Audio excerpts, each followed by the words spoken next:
Let it kick in. Hi guys, welcome back to Canary Cast. Good to see you back here. The Premier League's back, baby, and Norwich City kick off their campaign at home to none other than Liverpool this weekend. With that in mind, we thought we better bring back the match previews. So to help me and Jacob through this one is Josh from the Anfield Wrap. Josh, how you doing, my man? Yeah, we're all good, thank you. Excited for the football to kick in again, as I'm sure you guys are. Yeah, it's so good to have it back, Jacob, right? Yeah, mate, I'm buzzing and we've got that kind of nervous anticipation. I mean, before the game, we're probably going to look at both sides and think, okay, bloody hell, this is what we're back to watch and be ready for. But yeah, really looking forward to it. And this is what we've been dreaming about, isn't it? That's why you get promotion, to play these kind of teams and give it your best shot, really. Exactly. What I thought we'd do, we spend 5 minutes on Liverpool and then Norwich, and then we'll talk about the game itself. But I think that's going to be the format for these previews this season. So we'll see how it goes. So let's start with Liverpool, Josh. You've been generally terrific under Klopp. Like, you've won Premier Leagues, Champions Leagues, the lot. But last season, 69 points is a far cry from the 97 and 99 of the seasons previous to that. What sort of vintage are you expecting to see this year? Is it going to be like a swashbuckling Liverpool that go all the way to the title, or are you going to be chasing the rest of the pack? What are you anticipating? I think we're all certainly hoping for the former. It was a very tough season last season for many reasons. I think, you know, most teams experience without fans and things like that. And I think that probably weighed heavier on Liverpool, maybe more than most, arguably, because we all know what the sort of Anfield atmosphere is like and how much Klopp has always tried to sort of, it's like the Holy Trinity. It gets called Liverpool because of an old Bill Shankly quote about the fans and the supporters and the manager and the players. So that's sort of like that I think has been very really emphasised by Jurgen Klopp throughout his tenure, and I think you felt that last season. You felt the absence of the fans.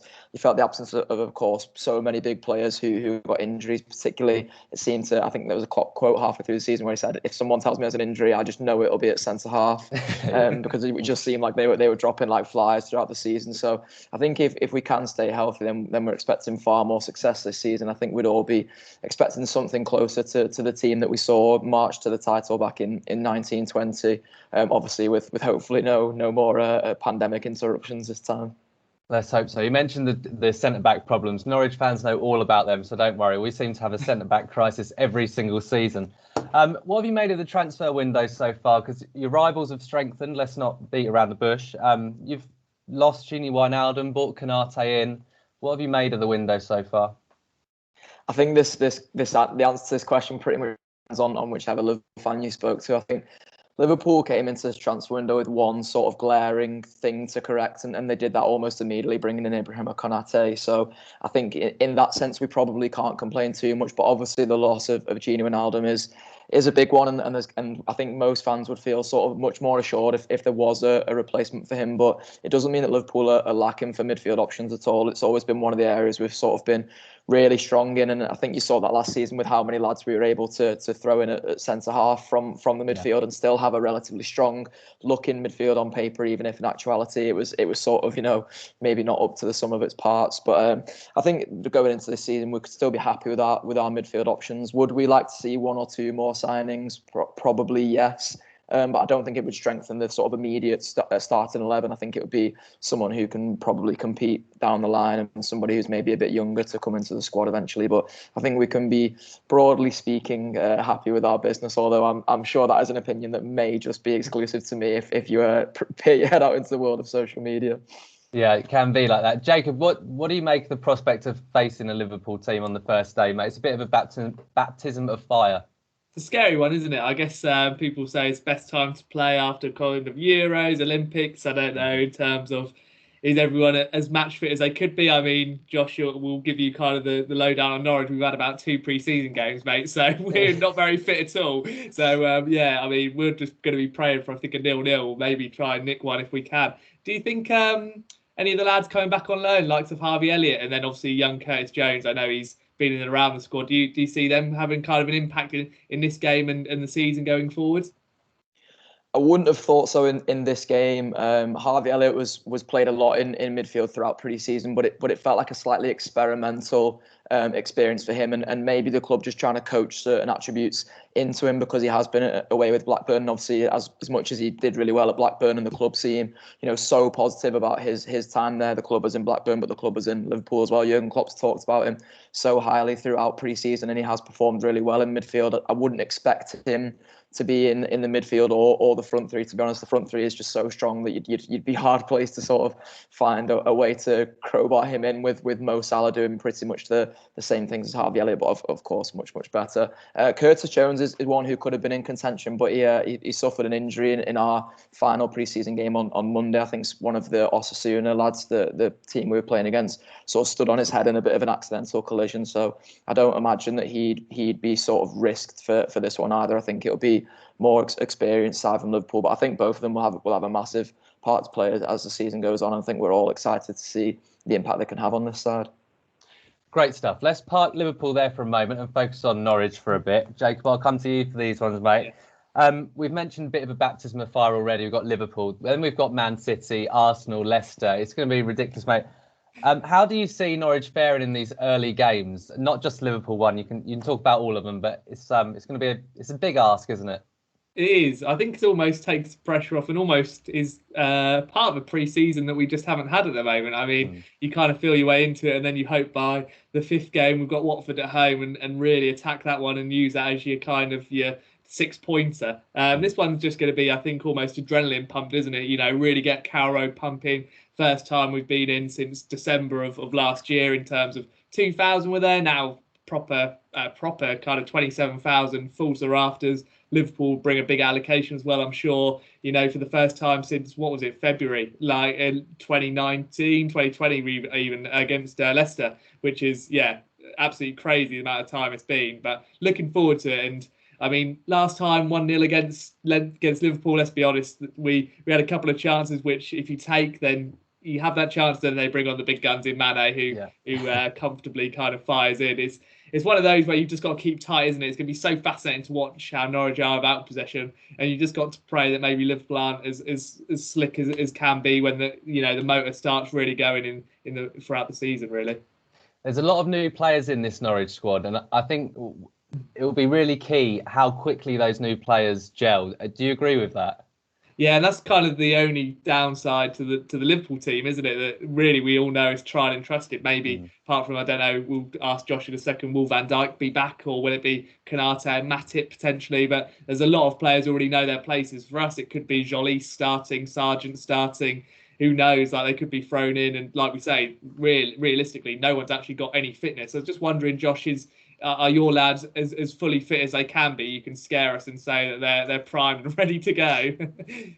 I wish I could tell you they were all primed and ready to go. It's sort of a bit hard to tell at the moment. There's a bit of a mix and match. Obviously, Andy Robertson goes off at the weekend for us. We now know that he's not going to have surgery, which feels like a sort of big win, but it obviously means you still have to spend some time on the sidelines with a bit of ligament damage there. So sort of, best wishes to him in terms of his recovery for that, and hopefully getting back as soon as possible, that's sort of an early blow to the defence because the fullbacks are so important to the way we play. But luckily, Kostas Tsimikas is a Greek international. He's looked really good in pre-season, so I think he'll be sort of ready and raring to prove that he has a place in this Liverpool squad and in this Liverpool first 11. In terms of the centre halves, Van Dijk and Gomez, personally for me it feels a little bit too early. But neither of them sort of had a full pre-season programme in so much you'd like. They've both been sort of gradually getting more minutes as it's gone on, but they are ultimately pre-season minutes. And I think if you're starting somebody in a Premier League game, you have to be prepared to play them at least 90 minutes. I don't think you can be playing lads who you're going to be bringing off on 60, particularly centre half. It's not really the way it works. So I sort of imagine that it'll be Konate and Matip, which potentially does Norwich a favour because then that means there's three lads there in the back four who aren't sort of regular starters for Liverpool, bar and maybe Matip, who has of course been sort of in and out of the side in spells over the past few years. But they're three lads who I think Liverpool will have a lot of faith in that can still do the job back there. Josh, I'll come back to you for this one. What have you made of Norwich over the past few seasons? You will have seen the last Premier League campaign. Don't know how much you saw of the Championship campaign, but from an outside perspective, what do Liverpool fans think of Norwich? I think Norwich are a side that are very intriguing because they're one of those sort of, it's becoming more common now, but there's still a bit of a rare breed that they're a side who comes up to the Premier League and has a very sort of clear style of football. It's football played in the sort of right way. I think everybody knows that Daniel Farke's a great manager. He maybe didn't get a chance to prove that in the Premier League with the way things went for you, but I would sort of almost argue that was factors more so out of his hands in terms of personnel and signings than it was anything to do with a flaw in his managerial philosophy. So I think Liverpool fans, in particular football fans sort of across the Premier League, I think will be excited to see Norwich come back up this season and having made a few signings, hopefully it will make them a bit more of an exciting outfit, and hopefully that sort of, that strong brand of football does sort of serve them well going into this season. I can't claim to have watched much of them in the Championship last season. I think, as with probably a few other football fans, I needed to take my breaks with football as and where I could during the pandemic. But I'm massively excited to watch Norwich as they come up this season. Yeah, us too. Let's hope we're all right. Let's focus on the game itself now. What sort of team, you've spoken about it a bit there, Josh, but what sort of team do you think we'll see on Saturday from Liverpool? What sort of, if you can go through the lineup, even better. Yeah, so I've sort of already picked my back four there. I think it'll be Trent Alexander-Arnold, Canary, Matip, whichever sort of side Klopp wants to correspond with those two. And then Tsimikas at left back. I think they'll be backed up by Alisson in goal. He's come back sort of in perfect timing really for the season to start, and I think he's an absolute shoe-in to be starting in goal. I think particularly with that back four who haven't played so much together, we can't really be risking the likes of Kelleher for this one. So I think it will be Alisson back there. I expect them to see a sort of more experienced midfield as well. There's quite a few who think Fabinho will be thrown straight into start as well, despite him coming back late from the Brazil squad as with Alisson. But I do think he will start this one, and then I think it's probably going to be Naby Keita and James Milner. Thiago and Henderson only got their first sort of minutes of pre-season at the weekend, so I think it will come too early for them. And then, as I say, I think he will want to go with the sort of more experienced two of Naby Keita and James Milner. Although Oxlade-Chamberlain will no doubt be sort of kicking the door down after his pre-season performances as well to get a role in that midfield. And then I think it will be the usual front three up front, which we're all really excited to see play with fans back in the stadium. I think Firmino and Mane were particularly affected by the lack of fans last season. I think that showed in some of their performances, and then conversely some of their performances when fans were back in the ground. Mo Salah was obviously throughout still the goal scoring machine that he always has been. Yeah. So I expect that will be much the same this season, and hopefully on Saturday as well.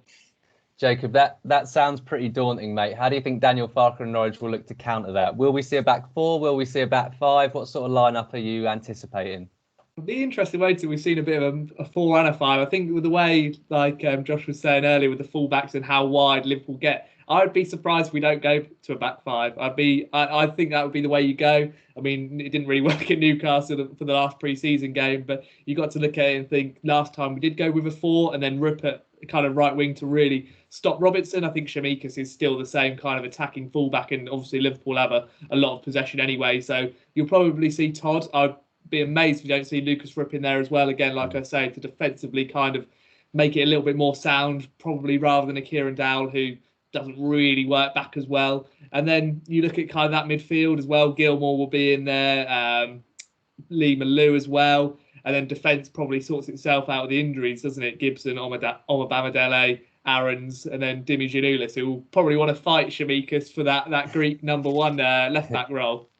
Yeah, get in. All right, lads, prediction time. Let's stick our necks on the line. We'll go guess first. Josh, prediction. What do you think the score will be come Saturday evening?